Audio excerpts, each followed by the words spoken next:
Le spectrophotomètre, c'est un appareil qui permet de faire la lecture des absorbances d'une solution quelconque à une longueur d'onde donnée. Bonjour et bienvenue dans cette vidéo où on va vous parler de la description des spectrophotomètres et comment l'utiliser pour garantir les résultats.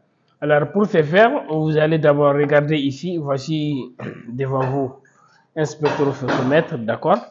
On dit que par définition, un spectrophotomètre, c'est un appareil qui permet de faire la lecture des absorbances d'une solution à une longueur d'onde donnée. D'accord? Comme la description, vous allez voir que le spectro, pour faire une description du spectrophotomètre, il est composé d'abord de 4 parties essentielles. D'accord? On a d'abord la source de lumière qu'on va regarder ici ensemble. Et regardez, si vous essayez de regarder cette partie, excusez-moi, vous voyez, il y a une partie qui est là, ici. Vous voyez là où vient la source de lumière. Vous voyez, on appelle cette partie-là la source de lumière. Ici, l'image, elle est bonne. Cette partie-là, c'est ça, la source de lumière, d'accord? Vous voyez comment est la source de lumière et c'est cette source de lumière-là qui est transcrite sur votre préparation qui est là, n'est-ce pas? Avec, vous voyez, par l'intermédiaire du trou ici, n'est-ce pas?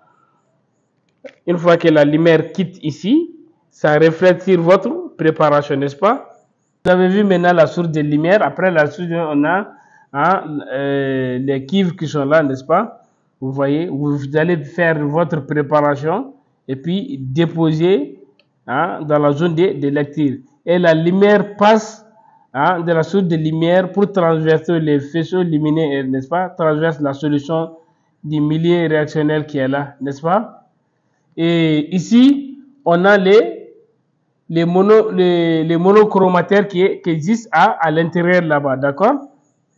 Voilà, les monochromataires juste au fond ici. Vous allez voir, si on essaie d'ouvrir le spectro, vous allez voir que c'est une sorte de cristal, n'est-ce pas, qui transmet l'image encore, n'est-ce pas? Vous allez voir que celui qui permet de distinguer les rayonnements sous lesquels la lecture serait faite, n'est-ce pas? Et puis à l'intérieur, vous allez voir un détecteur. Le détecteur n'est autre chose qu'un multiplicateur, un photomultiplicateur. D'accord? Voilà, vous avez vu maintenant la définition des spectros et les différentes parties d'un spectro. On a d'abord la source de lumière. C'est là où vous allez voir que la lumière passe pour traverser les milieux réactionnels, n'est-ce pas? Et on a la cuve, n'est-ce pas? La cuve, je vous ai montré que la cuve qui est là, vous voyez, c'est une cuve qui est là, mais actuellement, vous avez tous les appareils dont vous voyez que ça aspire, il y a une cuve qui est à l'intérieur. Par contre, ces spectros-là, on peut enlever la cuve et les déposer, n'est-ce pas? Alors, si vous avez ça, on a les monochromataires. Les monochromataires n'est autre chose qu'une sorte de cristal qui permet de distinguer les rayonnements sur lesquels la lecture sera faite. Vous allez voir que celui qui va transmettre en réalité l'image et les faisceaux lumineux à la phase terminale qu'on appelle les capteurs, d'accord? Lui, vous allez voir que c'est lui qui permet de faire la lecture des électrons. C'est compris? C'est pour cela qu'on dit c'est un photomultiplicateur. D'accord?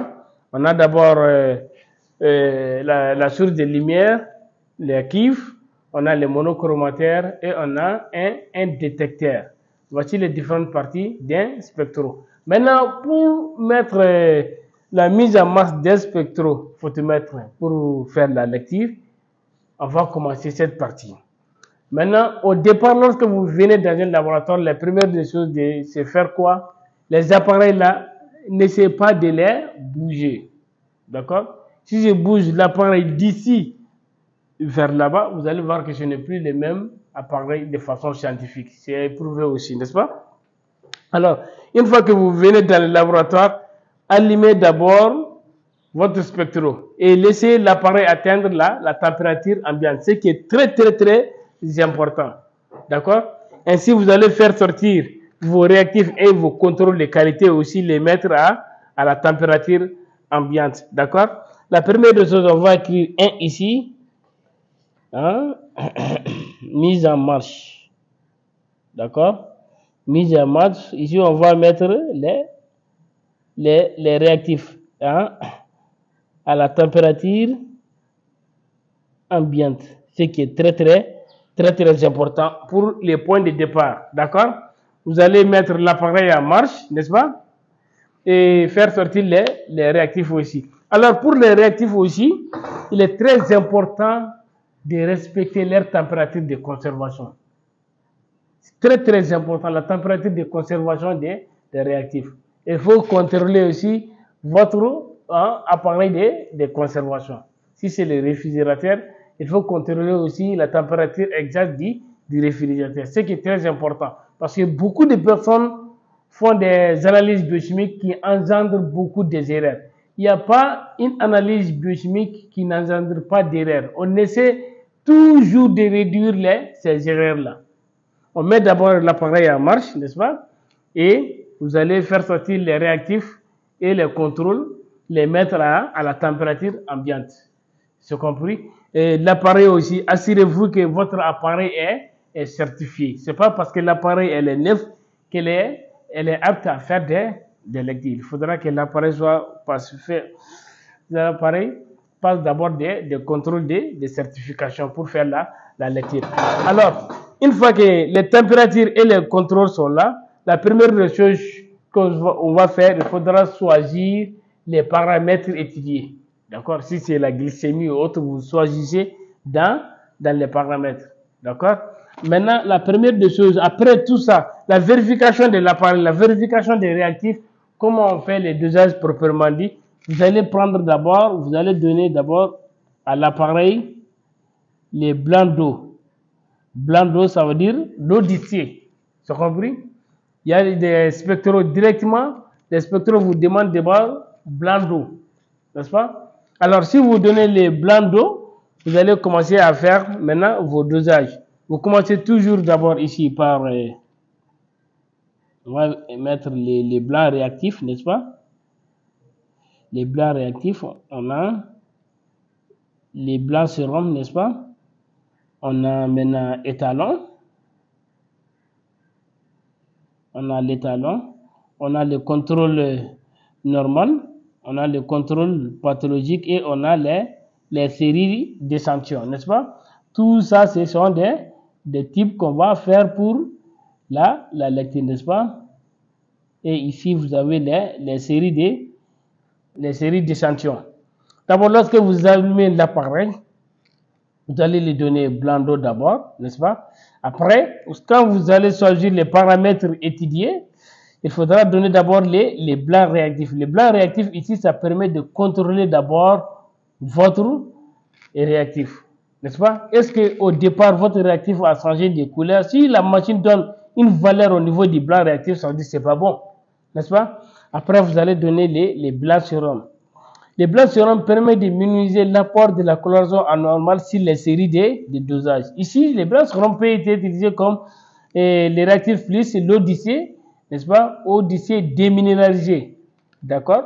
Ici aussi, l'appareil devrait vous donner 0 comme ici.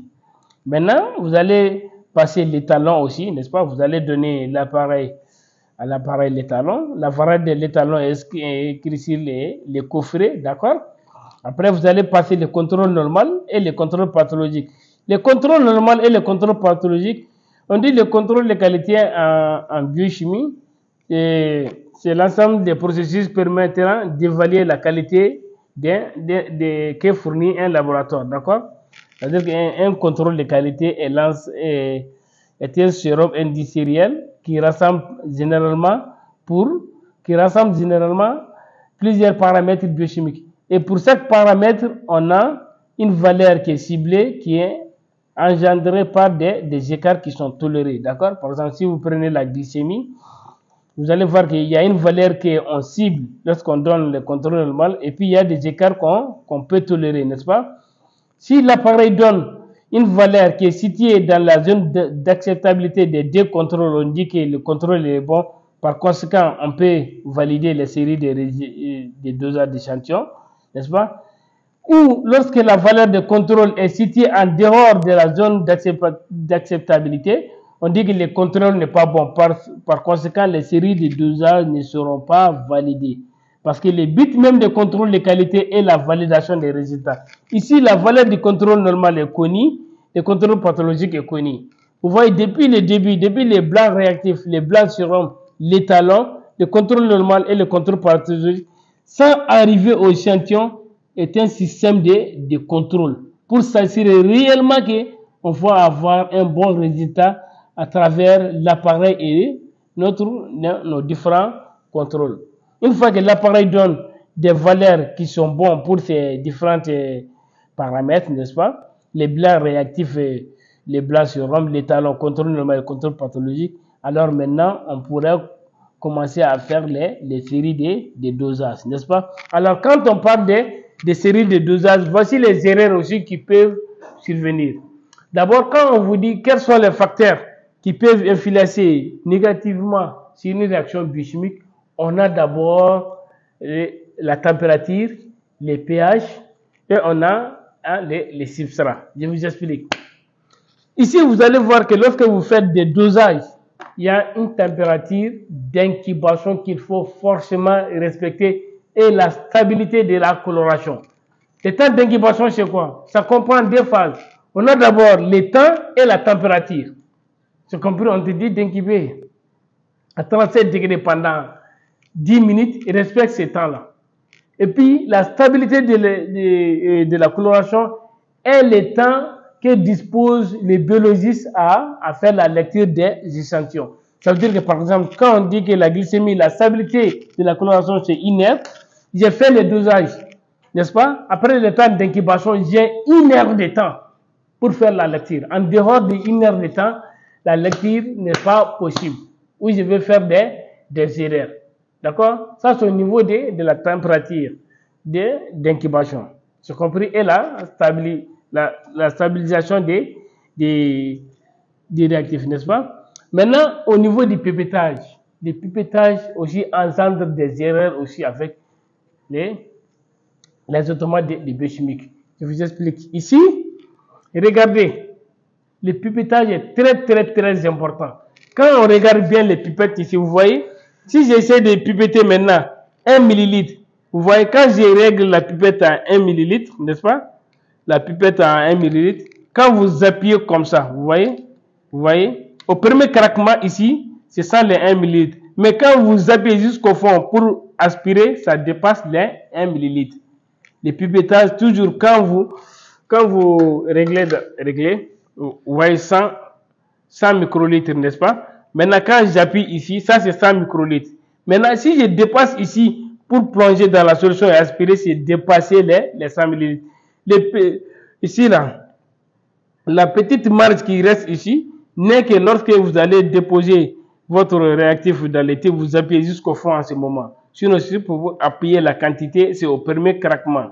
Lorsque vous réglez les spectraux, vous allez vous arrêter au premier craquement, ce qui est très alors le pipettage est très important, d'accord?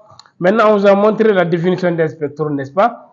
On vous a montré les différentes parties des spectrophotomètres, n'est-ce pas? On vous a montré maintenant comment faire les dosages.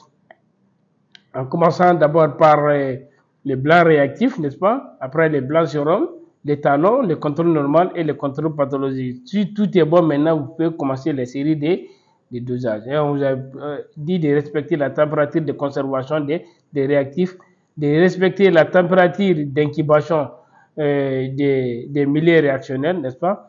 Et de respecter aussi la stabilité de la coloration. Alors, pour vraiment faire une bonne spectrophotométrie, voici ces conditions. Je vais écrire les conditions. On va écrire d'abord, c'est la spécificité, n'est-ce pas? En deux, on va écrire la solubilité, n'est-ce pas? En trois, on a la stabilité. Et en 4 aussi, on a la proportionnalité.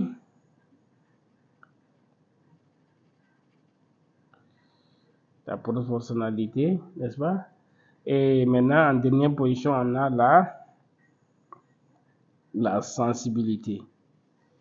D'accord? Je vous explique ces parties-là. OK? Quand on parle de la spécificité, ça veut dire que les paramètres choisis et la longueur doivent être spécifiques à l'échantillon et aux substances qu'on veut doser. C'est là où on parle de la spécificité, n'est-ce pas? La solubilité n'est autre chose que la concentration entre les milieux réactionnels, hein, et la substance à doser doit être soluble pour pouvoir absorber la lumière, n'est-ce pas? Il faudra que votre préparation soit soluble, d'accord? Pour que la réaction puisse bien se passer. La stabilité. La stabilité n'est autre chose que, parce que, par exemple, je vous ai expliqué avec la glycémie, il y a un temps qui est donné pour faire la lecture, n'est-ce pas? Après ces temps-là, la lecture n'est plus possible. Par exemple, si vous faites la glycémie et que la stabilité de la coloration est inerte, et que la stabilité de la coloration est inerte, ça veut dire que les techniciens disposent d'inerte pour faire la lecture. Ça? Maintenant, on vient à la proportionnalité. La proportionnalité, c'est là où on peut parler de la quantité lors du pipettage, d'accord? Il faudra que quand on vous dit de prendre 1 millilitre dans les réactifs, prenez seulement 1 millilitre. Quand on vous dit de prendre 10 microlitres dans l'échantillon, prenez seulement 10 microlitres pour respecter la proportionnalité, n'est-ce pas? Alors, maintenant, là, la sensibilité. La sensibilité n'est autre chose que vous allez voir que même si dans l'échantillon, l'élément qu'on recherche est de petites quantités, il faudra que notre appareil arrive à faire la lecture. C'est ça les degrés de sensibilité, d'accord? Même si la quantité de substrat est très petite dans les milieux réactionnaires, il faudra que l'appareil arrive à faire la lecture. Ça veut dire que faire le dosage des concentrations de petites quantités. D'accord? Voici les conditions pour que les dosages spectrométrie soient de bonne qualité.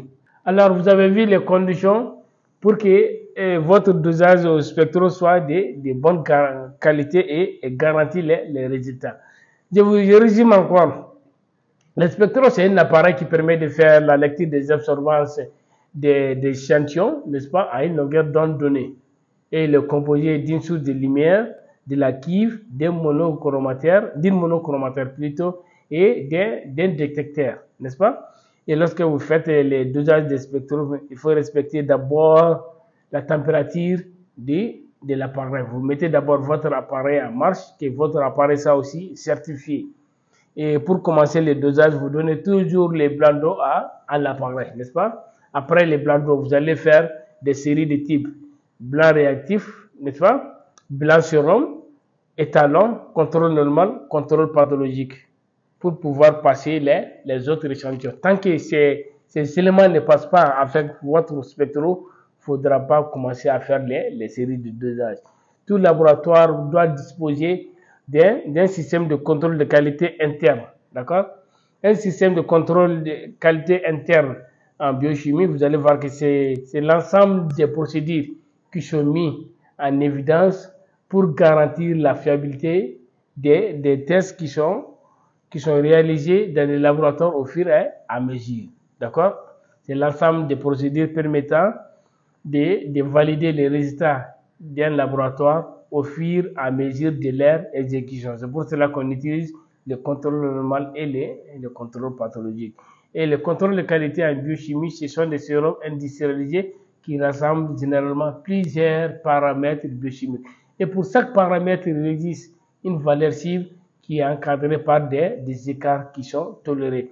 Pour valider maintenant ce contrôle de qualité, on a deux résultats. Soit le résultat de contrôle est situé dans la norme d'acceptabilité, on dit que le contrôle est bon, par conséquent, les séries de dosage d'échantillons seront validées.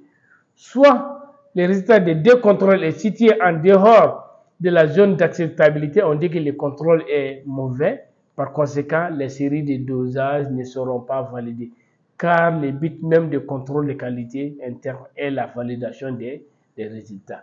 Travailler dans des conditions de sepsie, respecter les paramètres qui peuvent influencer sur les analyses biochimiques. Il faudra savoir aussi que les erreurs au labo n'en finissent pas. On essaie toujours de les réduire, car toute analyse de biologie médicale engendre des erreurs. Un bon travailleur, c'est celui qui fait son labeur quotidien avec amour et conscience.